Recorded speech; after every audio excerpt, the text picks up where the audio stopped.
दुर्लभ मनुष्य देहो देहिनां क्षणभंगुरो तत्रापि दुर्लभं मन्ये वैकुंठ प्रियदर्शिनो। 84 लाख योनि भ्रमण करते करते स्वरूप विस्मृति के कारण जीव चैतन्य सत्ता भगवत अंश होते हुए भी एक पंचभौतिक शरीरधारी बन करके संसार चक्र में पुनः पुनः आवर्तित हो रहे हैं। इसका कारण है स्वरूप विस्मृति। स्वरूप विस्मृति संसार बंधन का मूल कारण। मैं भगवान का अंश हूँ, शुद्ध सत्य सनातन निर्मल अविच्छेद्य अखंड भगवत संबंध है हमसे भगवान का। ये कोई बनावटी संबंध नहीं, लेकिन माया ने भुला दिया।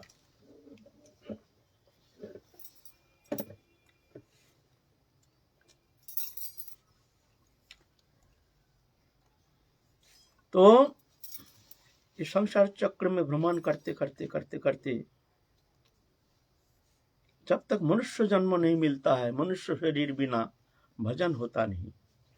और मनुष्य शरीर मिलने से ही जो भजन होगा ऐसा होना संभव नहीं है। भवाप वर्ग भ्रमतां यदा भवेत् जनस्य तरच्युत सत्समागमो सत्संगम जड़हि तदैव सद्गतौ परावर्षितो जायते रति।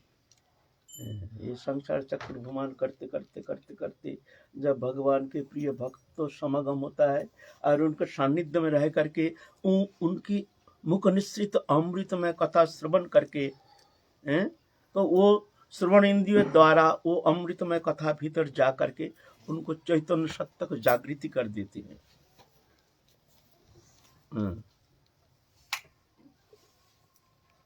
परावर्षितो ही जायते रति। तो दुर्लभम मनुष्य देहो, ये शरीर प्राप्त होना संभव नहीं। और प्राप्त होने से ही क्या है? अगर हरिभजन नहीं हुआ तो ये मनुष्य तो धारण करके क्या लाभ है?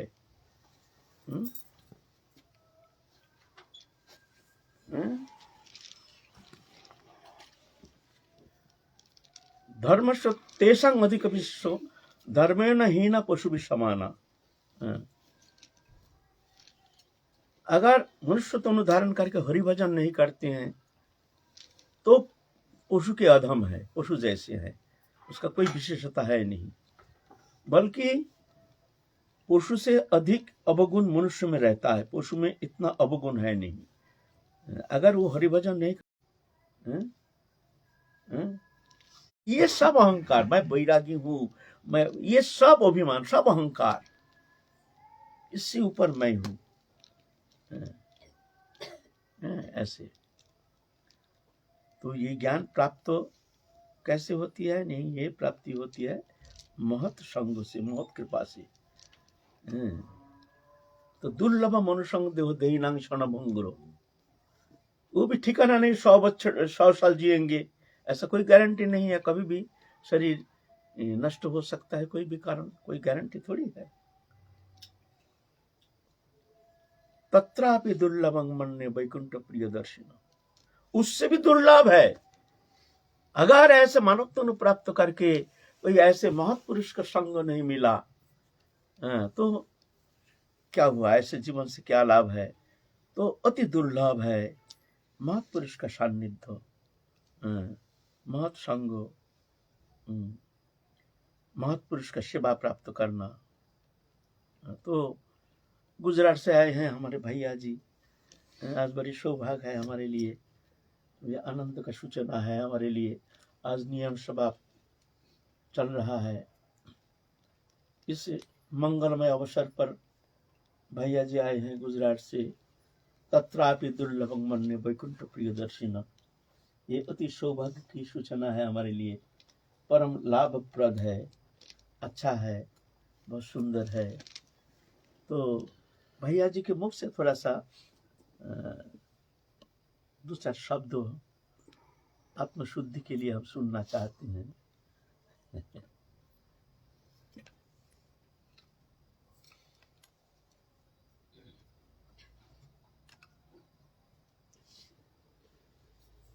जय जय श्री राधे श्याम। अखंड मंडलाकारं व्याप्तं येन चराचरं तत्पदं दर्शितं येन तस्मै श्री गुरुवे नमः। तस्मै श्री गुरुवे नमः। तस्मै श्री गुरुवे। बाबा जी महाराज, भक्तगण, दंडवत प्रणाम। मुझे बाबा जी के मुखारविंद से आज्ञा माने या उनके मुखारविंद से जो कुछ शब्द निकले हैं वो एक गुरु आदेश, गुरु कृपा ही है। बाकी हमारे लिए कुछ कहना ये तो असंभव और कठिन ही है, लेकिन जब गुरु कृपा होती है, जैसे कि माँ अपने बच्चों को उनकी जो तोतली वाणी होती है वो सुनते हैं, इस प्रकार से मेरे लिए ये आज का अहोभाग्य है मेरे लिए कि बाबा जी महाराज बैठे हैं भक्तगण के बीच में। कुछ ऐसे तो मैं तो यही समझता ही हूँ कि गुरु कृपा ही केवलम। पूज्य बाबा जी हमारे गुरुदेव और गुरु गीता में ये जो शब्द आया है, गुरु मार्गेण दर्शितः, गुरु के मार्ग से चलना, यही हमारे लिए सबसे बड़ा सब। न जाने, कुछ भी न जानते हुए, न धर्म, न ज्ञान, न भक्ति, कर्म योग, कुछ भी, बस हम इतना ही मानकर चलते हैं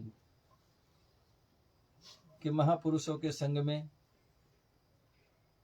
और गुरु महाराज की जो आज्ञा होती है उसके मुताबिक ही चलना, यही मानकर वहाँ से यहाँ बाबा जी की कृपा हमें खींच कर लेके आती है।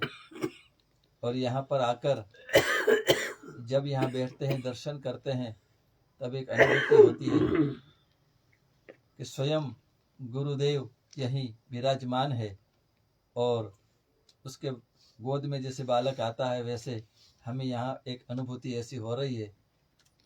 तो ये अनुभूति ही गुरु महाराज की कृपा से यहाँ हमें खींचकर सब भक्तों को लेकर आई है। बड़ी प्रसन्नता होती है यहाँ बैठने से, यहाँ आने से, बाबा जी के दर्शन से।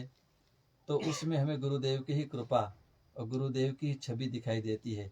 ये हमारा बहुत बड़ा अहोभाग्य है और यही गुरु कृपा ही हम यहाँ पे अनुभूति करते हैं, इसलिए बड़ा आनंद। और जब मुखारविंद से बाबा जी के सुनते हैं ये कीर्तन वगैरह, तो भगवान तो ठीक है, लेकिन उसकी अनुभूति तो ये गुरु कृपा के बिना नहीं हो सकती है। तो ये कृपा हमें यहाँ और अनुभूति यहाँ हो रही है। तो बस बाबा जी से हम क्या कहें, एक बालक बच्चे की तरह ही है। लेकिन आपका जो ये आज्ञा, आपके आदेश और आपका ये नम्र हमें जो वाणी मुखारविंद से सुनने मिला, तब ऐसा लगा कि नहीं, कुछ कहना चाहिए। तो ये मैंने अपना भाव यहाँ व्यक्त किया है। लेकिन न तो कुछ जानते हैं, न कुछ समझते हैं, बस गुरुदेव की जो कृपा है कि गुरु दर्शित मार्गिण। वहाँ पे हम कच्छ में भी बाबा जी का वहीं सेवा करते रहते हैं और जब कृपा हो गई तो कभी कभी दर्शन हो जाते हैं और महाराज से भी बात कभी हो जाती है, तो ऐसा लगता है कि बरसाने में आए।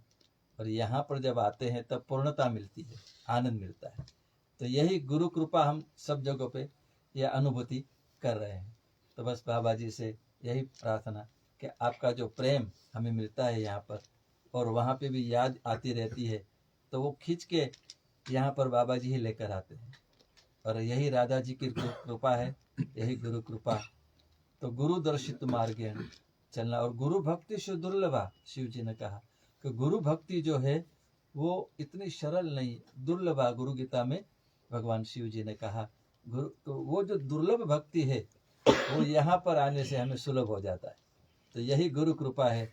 तो जो दुर्लभ, जो भगवान भी नहीं दे सकते हैं, वो गुरु भक्ति ही से सुलभ हो जाता है। लेकिन गुरु भक्ति दुर्लभ है, लेकिन वो दुर्लभ गुरु भक्ति गुरु कृपा से ही हमें यहाँ अनुभूति होती है और मिलती है। तो यही चरणों में आए हैं। बस मैं इतना ही कह के गुरु कृपा का ही अनुभव हम कर रहे हैं सब जने, और आपकी कृपा यही बरसती रहती है। आपके चरणों में, आपके मुखारविंद में बस गुरुदेव का ही दर्शन होता रहता है। यही कह के मैं अपने शब्दों को विराम दे रहा हूँ। मूल सारभूत शब्द सब शब्दों का सार, सब शास्त्रों का सार कह दिए हैं। गुरु कृपा ही केवलम, समस्त शास्त्रों का सार, समस्त वेदों का सार, समस्त ज्ञानों का सार गुरु कृपा ही केवलम। लेकिन ये गुरु कृपा क्या कि पक्षपात दोष दुष्ट है, पक्षपात है क्या? किसी के प्रति गुरु की कृपा अधिक होती है, किसी के प्रति कम होती है, क्या ऐसा है? और वो गुरु कृपा होती है तो वो किसी के प्रति हमको दिखने में आता है, जो कृपा का प्रकाश हमको दिखने में आता है। एक ही गुरु का बहुत सारे शिष्य होता है, लेकिन किसी में प्रकाश खूब दिखने में आता है और किसी में दिखता है उसका कोई जैसे कुछ गुरु कृपा है ही नहीं, ऐसे दिखने में आता है ना। वास्तव में ऐसा नहीं है। सूर्य के किरण सर्वत्र समान है, कहीं पक्षपात है नहीं, समान है। लेकिन वस्तु के स्वच्छता अनुसार उसके प्रतिफलन, रिफ्लेक्शन कैपेसिटी, जितना स्वच्छ होता है वस्तु, उसमें सूर्य का किरण का प्रतिफलन उतना तेज दिखता है, प्रकाश दिखता है। पात्रता, पात्रता, जैसे मान लो हमारी जमीन है, हम चाहते हैं हमारे जितना जमीन है सब में अच्छा फसल फले, और उसके लिए हम प्रयत्न भी करते हैं, ऐसा नहीं। लेकिन कोई भूमि में फसल फलता नहीं है, और किसी में बहुत अच्छा फसल होता है, किसी में कोई साधारण कुछ होता है, कुछ में अधिक होता है, कुछ में कम होता है। इसका कारण क्या है? एक सुंदर फसल के लिए 3 वस्तु चाहिए। पहले जमीन की उर्वरता होनी चाहिए, 2 नंबर परिचर्या, उसमें देखभाल करना, खाद बीज पानी उनी देना, परिचर्या, और 3 नंबर है बीज। तीनों होना चाहिए। उत्तम बीज, उत्तम बीज होना चाहिए। ऐसा नहीं बीज होने से ही तो होगा नहीं, मान लो कीड़ा लगा हुआ बीज, बहुत पुराना बीज, तो जैसे बीज बपन करने से फसल थोड़ी होता है। उत्तम बीज वह है महत् पुरुष के जो कृपा शक्ति है, जो अनुभव सिद्ध तत्त्व पुरुष, दृष्टा पुरुष है, उनके कृपा शक्ति जो है, यह है बीज। ये बीज, ये शक्ति सब में थोड़ी होती है। हम जैसे कोई गुरु बन जाते हैं, हम अगर किसी को चेला बनाते हैं, उसको क्या फसल फलेगा? बीज हमारे वो शक्ति है नहीं, वो ताकत है नहीं, है ना। तो गुरु सब कोई बन नहीं सकते हैं। गुरु बनने के लिए उसकी वो शक्ति तत्व दृष्ट होनी चाहिए, जो अनुभव सिद्ध ज्ञान है, जो पहुंचे हुए संत हैं ऐसे। फिर भूमि, संस्कार, संस्कारी होनी चाहिए। जिसका संस्कार नहीं है, पूर्व जन्म के कोई रकम शुभ संस्कार है नहीं, ऐसे थोड़ी होता है। संस्कार अच्छा भूमि होनी चाहिए। जे संगतंतगतं पापं जननां पुण्य कर्मणां ते दंदर मोह निर्मुक्त भजन्त मंग दृढ़व्रता। गीता में कहे ना, जेसांग अंतगतम पापम जननम पुण्य कर्मणाम, जो पूर्व जन्म से जो ये शुभ मंगल कर्म अनुष्ठान के द्वारा, भगवत चरण में शरणागति के द्वारा, भजन के द्वारा, शुभ मंगलमय कार्यों के द्वारा अंतगत जो पाप है, पूर्व जन्मार्जित जो पूर्व कृत संस्कार है, अशुभ संस्कार है, उसको नष्ट करने में समर्थ हो गया है। पूर्व जन्म, एक जन्म का बात नहीं है। जेसांग अंतगतम पापं जननाम पुण्य कर्मणाम ते द्वंद्व मोह निर्मुक्त भजन्ते मंग दृढ़व्रता। वो द्वंद्व मोह निर्मुक्त हो करके दृढ़ चित्त के साथ वो मेरा भजन कर सकता है। ऐसा थोड़ी होता है सभी भजन करेंगे। तो यह तो पूर्व जन्मार्जित संस्कार संपन्न ये भूमि माने क्षेत्र, ऐसे शुभ संस्कार युक्त क्षेत्र, ऐसे शुभ संस्कार युक्त जो क्षेत्र होता है, उसमें जब भी बीज बपन होता, माने ऐसे महत्पुरुष की कृपा जब शक्ति संचारित होता है, तो हिल जाता है ना, इसलिए है ना।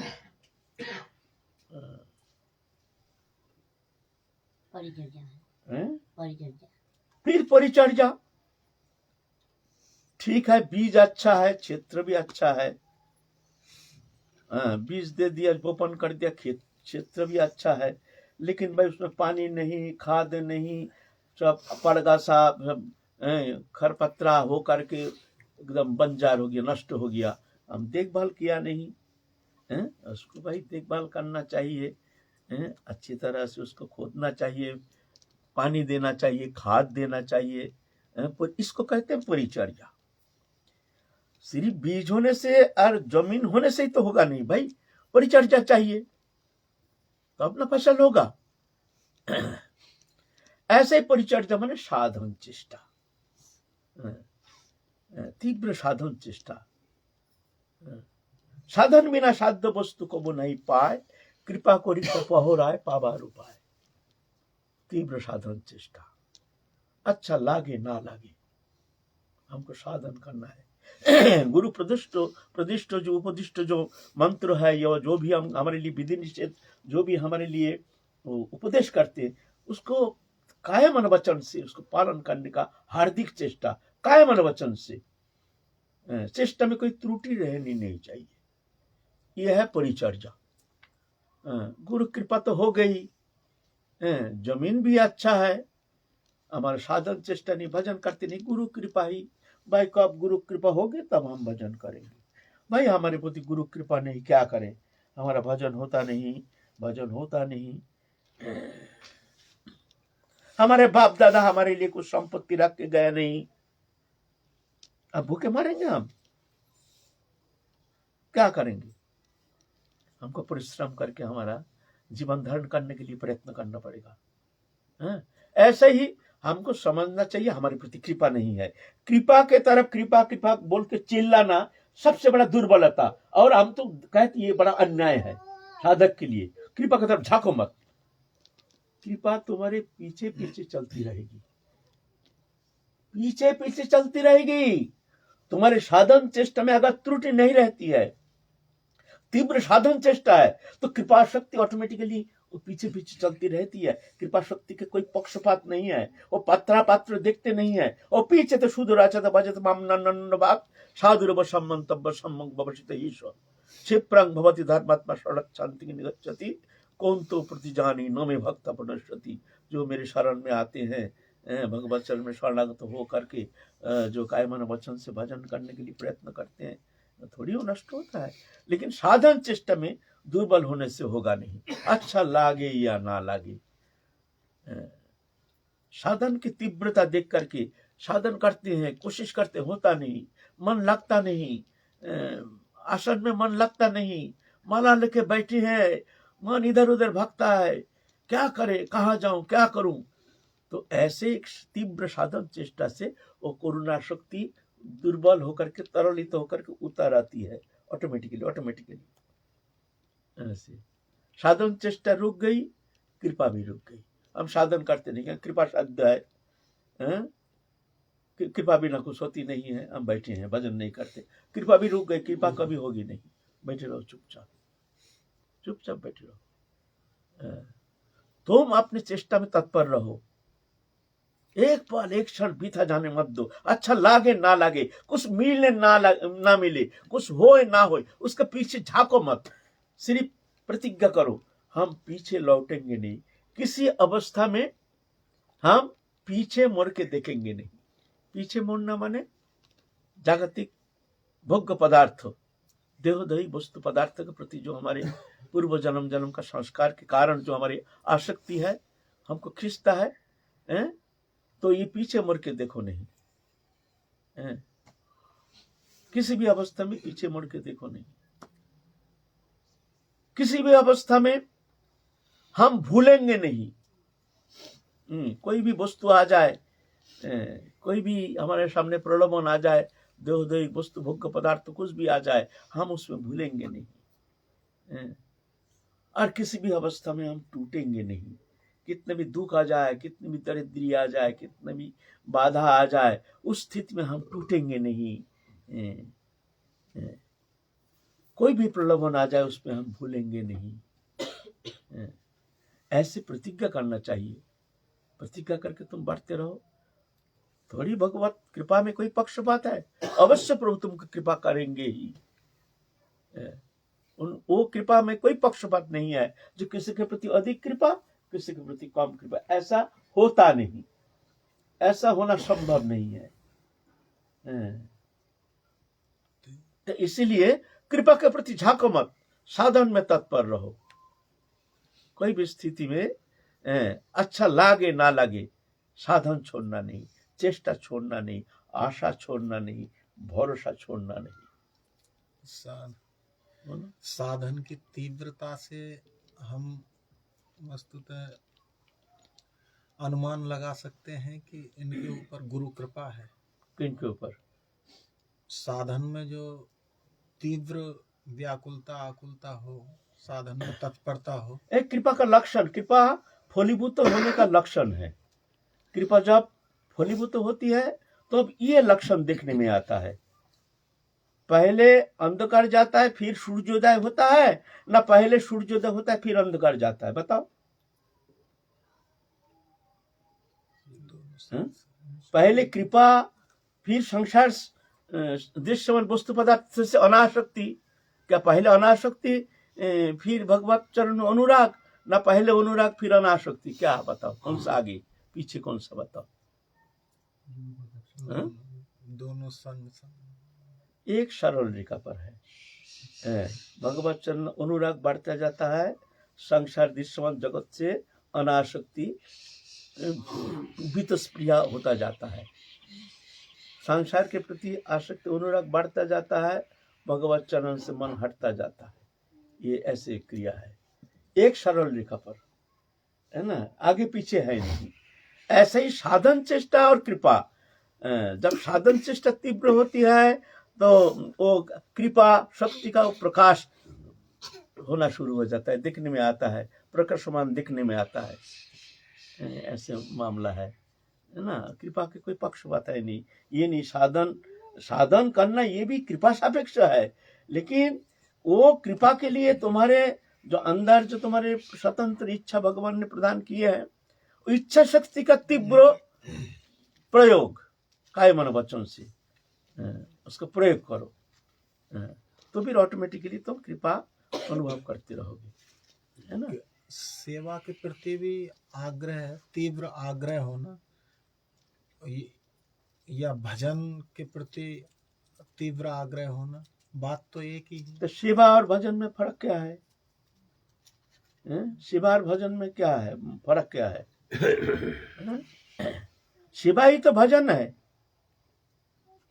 हम सेवा को हम अलग समझते हैं, भजन अलग समझते हैं। हम समझते हैं जो हम सेवा करते हैं ये इसमें हमारा भजन तो होता नहीं है, सारा दिन हमारी सेवा कर्म में हमारा समय बीत जाता है, तो हमारा भजन ऐसे नहीं है।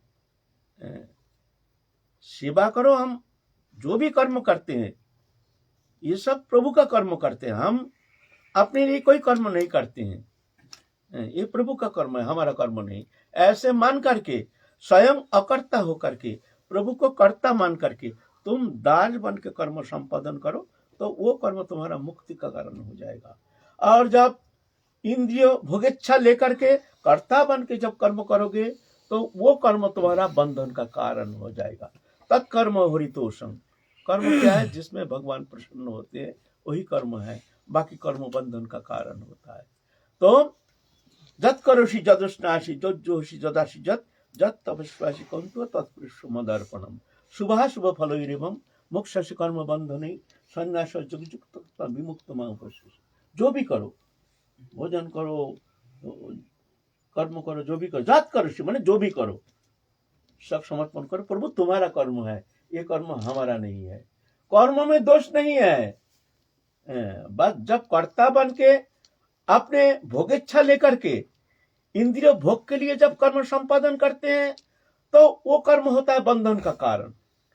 और जब प्रभु का कर्म जान करके, प्रभु का कर्ता मान करके, स्वयं दास बन के, अकर्ता बन के, दृष्टा बन के जब कर्म करते हैं, तो वो कर्म, वही कर्म हो जाता है उसका मुक्ति का कारण, है ना। कौन कौन सी सेवा जो है वो बोलिए। कौन कौन सी सेवा जो है वो भजन में आएगा? सभी भजन में आएगा।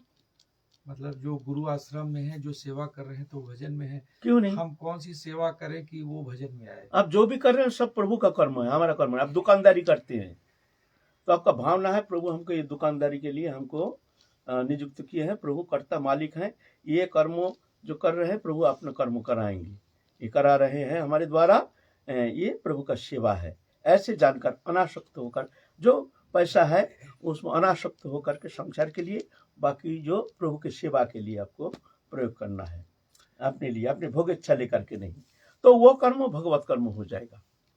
आप जब अपनी स्त्री पुत्र कुटुंब पालन पोषण सुख इच्छा इंद्रियों भोग इच्छा लेकर के जब हम कर्म करते हैं तो बंधन का कारण हो जाता है। जब हम नौकरी करते हैं, हम जैसे मान लीजिए एक नर्स हॉस्पिटल में नौकरी करती है, वो देखो सारा दिन कितनी तत्परता, पेशेंट देख रहे हैं, अरे डॉक्टर साहब 14 नंबर का पेशेंट का हालत बहुत खराब है, जल्दी जल्दी कोई व्यवस्था कीजिए, ये तो बहुत नाजुक स्थिति है, पसीना छूट रहा है, क्या कौन सा दवाई दिया जाए, डॉक्टर जल्दी जाओ, जल्दी ऑक्सीजन जाओ, ये करो वो करो, है कितनी तत्परता, कितनी चिंता, क्या किया जाए। घड़ी देख रहे हैं और 15 मिनट बाकी है, घर जाना है, घड़ी देखता है जब हमको घर जाना है, लेकिन उसका क्रिया में कोई त्रुटि नहीं, जितनी कितनी चिंता है। समय हो गया, हाथ पांव धो करके अब जाने के लिए तैयार है, जाते जाते कोई ने कह दिया 14 नंबर जो पेशेंट था ना वो मर गया, हंस के चली जाती है, ये तो होता है, ऐसा होता है, हमारा ड्यूटी हो गया, हम घर जा रहे हैं। संसार में ऐसे होकर कर्म करना पड़ेगा। एक बार गोसाई जी, हमारे विजय कृष्ण गोस्वामी जी प्रभुपाद, उनके बेटी के भयंकर बीमार हो गया है ना, बीमार हो गया, आप अल्प उम्र 14-15 साल उम्र है, तो बहुत वैद्य ला रहे हैं, सब शिष्य लोग हैं, सब भाग दौड़ शुरू हो गया, सब यहाँ से वहां से वैद्य बुला के लाते हैं, गुरु जी के जाके कहते हैं प्रभु हालत तो बहुत खराब है, गुरु बहन की हालत बहुत खराब है, तो बोलते तुम लोग लाखों चेष्टा करो, वो परसों इतना बजे वो संसार छोड़ के चला जाएगा, उसका समय हो गया, तुम्हारा कोई चेष्टा से कुछ होने वाला है नहीं। ठीक है, गोसाई जी ने खुद भाग दौड़ कर रहे हैं, 2 दिन रात बिरात भाग रहे हैं वैद्य के पास, रात्रि जाग जाग करके बेटी के मस्तक के पास रह करके देखते हैं, नबज देखते हैं, चिंता करते हैं कि हम वैद्य से परामर्श करते हैं, वैद्य जी अभी क्या किया जाए, कौन सा उपाय किया जाए, कौन सा दवाई दे दूं। सब शिष्य लोग देखते हैं गुरुदेव खुद कहे परसों चली जाएगी, और उनकी चेष्टा का कोई त्रुटि नहीं, चिंता की कोई अवधि नहीं, ये कैसे नाटक है, ये भाग रहे हैं। कोई कह रहे फलाना वैद्य है वहां जाकर के थोड़ा वैद्य जी से आप परामर्श करो, फिर वहीं जाते हैं, रात 12 बजे जा रहे हैं वहां वैद्य बुलाने के लिए। शिष्य बहुत बहुत चिंतित हो गए, ये कैसी लीला है, कह रहे हैं परसों दिन दोपहर के टाइम इतना बजे वो चली जाएगी, उस समय हो गया, और गुरुदेव दिन नहीं रात नहीं ऐसी चेष्टा में तत्पर है, और वास्तव में ऐसा ही समय वो चली गई शरीर छोड़ के। तो शिष्य लोग बड़े आश्चर्यचकित हो गए, गुरुदेव आप तो कह रहे थे वो चली जाएगी, चली भी गई, लेकिन आपकी ये चेष्टा की जो कोई त्रुटि नहीं, आप इतने चिंतित हम लोग देख रहे थे, इसका कारण क्या है। तो पागल, संसार में रहने से ऐसा होता है, ऐसा करना पड़ता है, नहीं तो लोग हमारी निंदा करते, बोले देखो पिता की उदासीनता के कारण बेटी वो चली गई, निंदा करते ना, ये संसार है, ऐसा होता है, करना पड़ता है। ऐसा संसार में रहना कठिन है, लेकिन हमको तो ये कठिनाई के अंदर से ही तो जाना पड़ेगा, हमको तो जाना है ही है। अगर आपको जाना है, ये आपका स्वरूप प्राप्ति के लिए, आपको अगर इस जन्म में आपकी कोई भीतर में इच्छा जागृति हुई है, तो आपको तो कोशिश करना ही पड़ेगा, इसका कोई ऑप्शन नहीं, ऑप्शन नहीं। है ना। इसीलिए हमको तो करना ही पड़ेगा, चलना ही पड़ेगा, उसी मार्ग अवलंबन करके हमको चलना पड़ेगा। कर्म तो करना है, लेकिन ये कर्म, इसका कर्ता मैं नहीं हूँ, ये प्रभु करता, प्रभु करा रहे हैं, मैं करता ना, मैं तो उनके दास हूँ। आया तो हर्ष नहीं, गया तो विषाद नहीं। जदृच्छलव संतुष्ट दंधातित विमत्सर सिद्ध सिद्धो कृत्यापि न निबद्धते। उसके लिए कोई बंधन है नहीं। जदृच्छलाभ संतुष्ट, जैसे आ जाए उसी में संतुष्ट हो, प्रभु की इच्छा। सदगुरु दंधाति तो हर्ष विषाद मानव मन शीतुष्ण सुख दुख लाभ हानि, इसमें समचित्तता। विमत्सर, किसी के प्रति मत्सरता नहीं। सिद्ध सिद्धो कृत्यापि, कोई कर्म में सिद्धि हुई या सिद्धि हुई नहीं, उसमें कोई फर्क नहीं पड़ता है, या हमारा कर्म है ही नहीं, ना निबद्धते, उसके लिए कोई बंधन है नहीं। चाहे जंगल में रहो, चाहे गृहस्थ में रहो, इसमें कुछ फर्क नहीं पड़ता है। महाराज जी, एक बात है, हाँ, व्यापार करते हुए हम कैसे समझें कि हम अपने स्वार्थ सिद्धि के लिए काम कर रहे हैं या प्रभु की सेवा में काम कर रहे हैं, प्रभु की सेवा के लिए काम कर रहे हैं।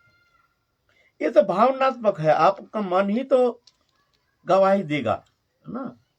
जब आपका कर्म के क्या टारगेट क्या है, किस लिए कर रहे हैं, ने प्रभु की इच्छा जान करके। अगर वो कर्म सिद्धि हो गई तो उसमें आपको हर्ष होता है, सिद्धि नहीं हो तो आपको कष्ट होता है, ऐसा होता है, तो समझ लीजिए उसका कर्ता कर्तृत्वपन आप में है, और कर्तृत्वपन ही बंधन का कारण, कर्म बंधन का कारण नहीं।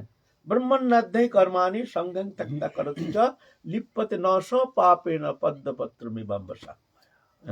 भगवान में समस्त कर्म समर्पण करके संगं त्यक्ता, जिस कर्मों से मन में कोई प्रकार आरोप प्रत्यारोप नहीं होता है, मन में कोई असर नहीं करता है, ऐसे जो कर्म करते हैं, तो कमल दल में जैसे जल के द्वारा वो संस्पृष्ट नहीं होता है, ऐसे ही संसार में रह करके वो अनासक्त रहता है। जैसे कमल दल में पानी कभी मिलता नहीं है, ऐसे संसार में रहता है, लेकिन संसार से वो लिप्त नहीं होता है, वो निर्लिप्त रहता है। कठिन है, लेकिन हमको तो जाना पड़ेगा ना, हमको तो रुकना है नहीं। अगर रुकना नहीं है तो आपको जाना, तैयार हो जाओ। अगर बोलो ना हमसे होता नहीं, कोई बात नहीं, महाकाल स्थिर है, चलते रहो चलते रहो, कोई माना नहीं, कोई माना करने वाला है नहीं। खूब घूमो, अनादिकाल बीत गया, और घूमो और घूमो। अगर जाना चाहते हो तो ये दुर्लभ मानव जीवन, खबरदार एक पल एक क्षण बीता जाने नहीं देना। कम से कम इतना करना, मुख में अखंड नाम रटने का चेष्टा करना, अच्छा लागे ना लगे, और कुछ करो ना करो। कलिजुग में हरि नाम, उठिते बसिते खाइते छुईते जथा तथा नाम लय, देश काल नियम नहीं सर्वसिद्धि है। उतना झमेला में पड़ने का जरूरत नहीं है, उतना मन की तरफ ख्याल मत दो, मन किसी का वश में होता नहीं है। अतकन प्रयुक्तम पापं चरति पुरुष अनिच्छन्न विवासनीय बलादिव नियोजितो। ये मन तो दुर्बार है। मुख में अखंड नाम, अच्छा लागे ना लगे, मुख में नाम रखते रहो, काम करते रहो। तो ये सरल उपाय कलियुग में। नहीं तो शुभ समय के लिए इंतजार करना सबसे बड़ा मूर्खता है। कब शुभ दिन आएगा उस दिन हम भजन करेंगे एकांत में बैठ कर के, ऐसा नहीं।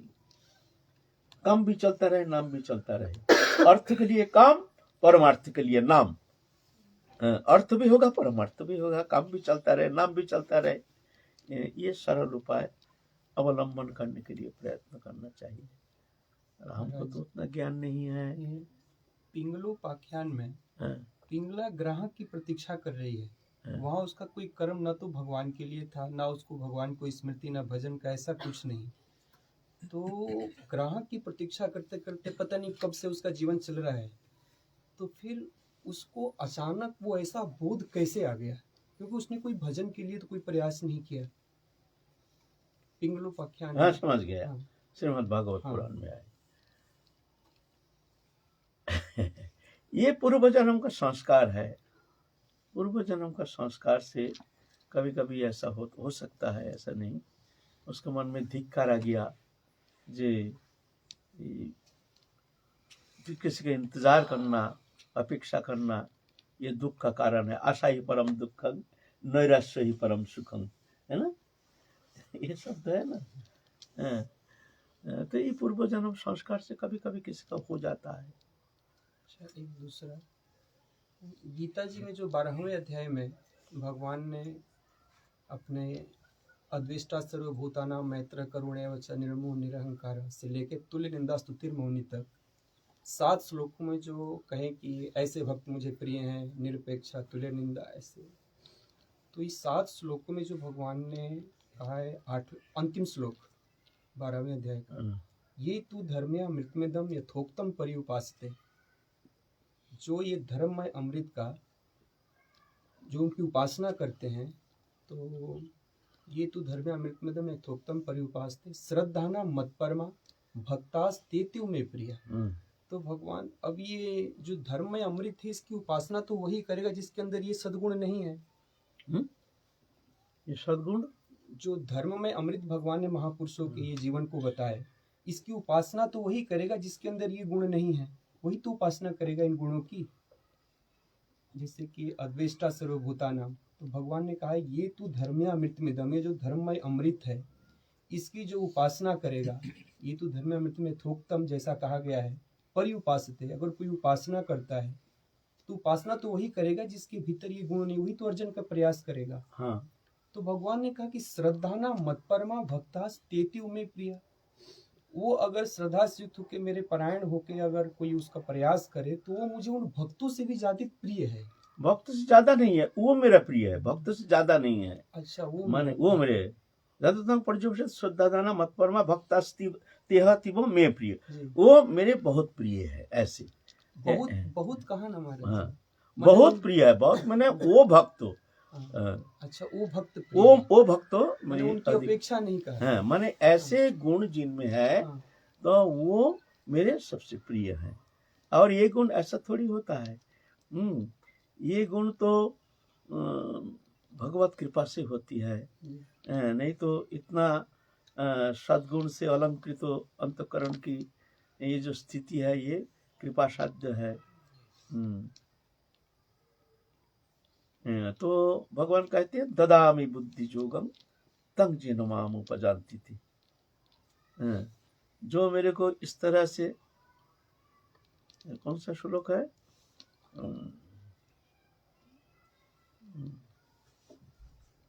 तेषां शततयुक्तानं भजतं प्रीतिपूर्वकं ददामि बुद्धि जोगम तंग जेन माम उपजानती थी। तेषां शततयुक्तानं, हर समय हमसे युक्त रहते हैं, उठते बैठते खाते सोते हर स्थिति में प्रभु के चिंतन ऐसे लगा रहता है, लगाव रहता है। उसको मैं ऐसे बुद्धि देता हूँ, भीतर में बैठ करके मैं उसको बुद्धि देता हूँ, जिस बुद्धि के द्वारा वो जान जाता है क्या करना है क्या नहीं करना है। अब तो आप कहेंगे तो इसमें तो भगवान का पक्षपात दिखने में आता है। जो भाई किसी को आप बुद्धि देते हो और किसी को बुद्धि नहीं देते हो, तुम्हारे शरण में आए वो भी, लेकिन तुम तो सबको बुद्धि क्यों नहीं देते हो। तेषां शततयुक्तानं भजतां प्रीतिपूर्वकं ददामि बुद्धि जोगम, मैं इसको बुद्धि देता हूँ। ये इसमें ऐसा लगता है जैसे भगवान का पक्षपात है, ऐसे भक्तों को बुद्धि देते हैं। अरे भाई, जिसका बुद्धि नहीं है उनको तो बुद्धि चाहिए, उनको बुद्धि कौन देगा। बोलते ऐसा नहीं, भगवान कहते हैं वो तो अपने को बुद्धिमान मान रहा है ना, तो हम क्या बुद्धि देंगे, उसको चलने दो। फिर ठोकर खा के जब समझेगा जो हमारे बुद्धि के द्वारा वहां पहुंचना कदापि संभव नहीं है, तब शरणागत हो जाती है। प्रभु कृपा करो, दया करो। वो अपने को बुद्धिमान, उसका अहंकार है, वो अपने को बुद्धिमान मान रहा है, इसीलिए हम उसको देखते हैं। चलने दो, वो अपने बुद्धिमत्ता के द्वारा उसको वहां चलने दो, तो चलना संभव नहीं है। ठोकर खा के जब देखेगा हमारे बुद्धि के द्वारा वहां पहुंचना कदापि संभव नहीं है, तो प्रभु शरणागति शरणागति शरणागति। तो भगवान कहते हैं ठीक है, तब फिर हम उसको बुद्धि देते हैं। इसमें भगवान का कोई पक्षपात नहीं है। जय जय श्री राधे।